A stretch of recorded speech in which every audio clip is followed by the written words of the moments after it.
প্রত্যেকটা ঘরে একজন অভিভাবকের দরকার, একজন মুরব্বীর দরকার আছে। কি বলেন আপনারা?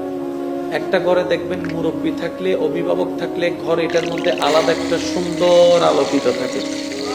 যেমন দাদা আছে, দাদি আছে, নানা আছে, নানি আছে, থাকলে আলাদা একটা অন্যরকম পরিবেশ লাগে, ঠিক না? মনে রাখবেন, ঘরের অভিভাবক, বাবা, ভাই, স্বামী যদি ল্যাংরাও হয়, 1000 কোটি টাকা দাম।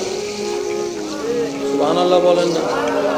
যদি সে প্যারালাইসিস হয়ে ঘরেও পড়ে থাকে, তারপরও 1000 কোটি টাকা দাম।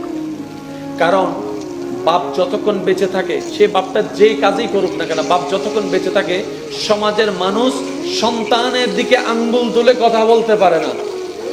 কিন্তু সে বাপটা মারা যাওয়ার পরে যে সামনে দাঁড়িয়ে কথা বলতে পারে না, সে ওইসা 10টা কথা শুনাই দিয়ে যায়। স্বামী যতদিন বেঁচে থাকে, যেতে এসে কথা শুনাইতে পারে না।